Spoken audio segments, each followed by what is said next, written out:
तो आप उस एंजाइटी को खत्म करने के लिए इंस्टेंट सॉल्यूशन क्या करते हो और लॉन्ग टर्म इसका सॉल्यूशन क्या हो सकता है?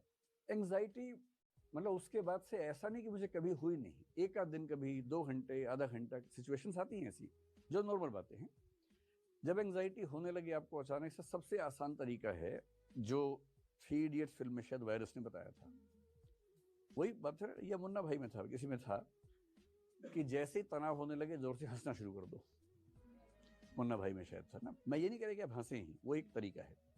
बेसिक बात है कि जिस चीज से देखिए एंग्जाइटी में क्या होता है, एंग्जाइटी का मूल लक्षण ये है कि आपकी जो थिंकिंग की स्पीड है रॉकेट जैसी हो जाती है, बहुत तेज थॉट्स आती है, रनिंग थॉट्स बोलते हैं उनको, और वो सारी रनिंग थॉट्स नेगेटिव होती हैं या अमूमन नेगेटिव होती हैं। तो नेगेटिव थॉट्स का बहुत तेज गति से आना एंग्जाइटी। एंग्जाइटी को रॉकेट साइंस नहीं, सिंपल सी बात, एंग्जाइटी ये होती है, ठीक। ये हम सबके साथ होता है, नॉर्मल सी बात है। अगर दिन में सप्ताह में एक आध बार हुआ तो नॉर्मल बात है, कोई तनाव की बात नहीं है। ज्यादा होने लगे तो चिंता की बात है। और जब ये एंग्जाइटी साइकोसोमेटिक बन जाती है, साइकोसोमेटिक का मतलब है साइकोलॉजिकली शुरू होके बॉडी पे असर पड़ने लगे, सोमेटिक हो जाए। जब आपको एंग्जाइटी की वजह से हाथ पैर में थोड़ी सनसनाहट होने लगे, झुंझुनाहट होने लगे, टिंगलिंग होने लगे, मतलब वाइब्रेशंस होने लगे, सिर में दर्द होने लगे, नींद नहीं आ रही, आप करवटें बदल रहे हैं लगातार, नींद आई नहीं रही आपको, ये अब केवल मामला मन का नहीं है, अब ये मन का असर शरीर पे होने लगा है, ये साइकोसोमेटिक मामला बन गया है, ये रिस्की बात है। और अगर ये 2 सप्ताह लगातार चल गया तो ये डिप्रेशन हो जाएगा उसके बाद। डिप्रेशन की परिभाषा है कि कम से कम 2 सप्ताह की वो अवस्था हो और आप हेल्पलेसनेस, पर्पसलेसनेस, वर्थलेसनेस ये सब महसूस करें कि जीवन का सार नहीं है, मेरे आसपास कोई नहीं है, मैं अकेला हूँ, निराश हूँ, अवसाद में हूँ, हताशा में हूँ, निरर्थक हो गया हूँ। अगर ये सब फीलिंग्स लगातार सस्टेन करें तो आप डिप्रेशन में चले जाते हैं, जो कि बहुत बुरी अवस्था होती है।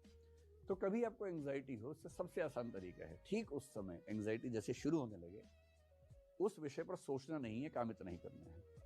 पर इतना आसान नहीं, अब जिस पे नहीं सोचना चाहेंगे सारे विचार उसी पे आते हैं उस समय। तो अगर मैं कहूँ कि मेडिटेशन कर लो, वो सब उस समय होता नहीं है, मुझसे तो नहीं होता है, आपसे शायद हो जाता हो, मुझसे तो नहीं होता है। तो सबसे अच्छा तरीका उस समय आपको फिल्म देखना शुरू कर दें या रील्स देखना शुरू कर दें। रील्स में ऐसे बहुत इंटरेस्टिंग इवेंट्स होते हैं 10-10 सेकंड के।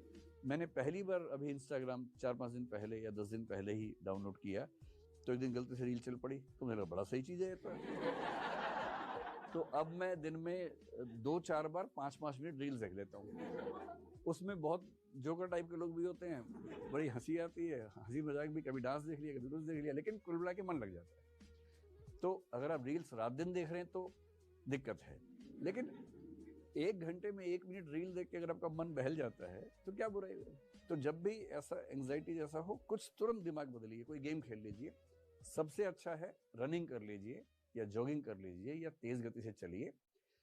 देखिए एंग्जाइटी नेगेटिव हार्मोन्स को बढ़ाएगी, इतना ही करना है कि पॉजिटिव हार्मोन्स को ले आना है। और पॉजिटिव हार्मोन्स कैसे आते हैं, अगर किसी से मोहब्बत करते हैं उसको फोन कर लीजिए, ऑक्साइटोसिन रिलीज हो जाएगा। ऑक्साइटोसिन क्या है, लव हार्मोन है, उससे आप अच्छा फील करते हैं। या आप ऐसा कीजिए, थोड़ा तेज चलिए, भागिए, तो एंडोर्फिन्स रिलीज हो जाएंगे। एंडोर्फिन्स का मतलब है कि एक हैप्पी फीलिंग आती है एक्सरसाइज करने के बाद, डिप्रेशन टिक ही नहीं सकता उसके सामने। ये डोपामाइन है, जब आप अच्छे लोगों से मिलेंगे, कुछ अच्छा इंटरेस्ट से काम करेंगे तो वो रिलीज हो जाएगा। ये सेरोटोनिन बेसिकली एक हार्मोन है जो आपके मूड बैलेंसिंग करता है। ये 4 हार्मोन चाहिए, इनमें से जो सबसे आसान लगे उस समय, अकेले हैं रनिंग, चलना शुरू कर दीजिए, किसी ऐसे व्यक्ति के साथ जिससे प्रेम करते हैं उसके साथ थोड़ा बैठ जाइए।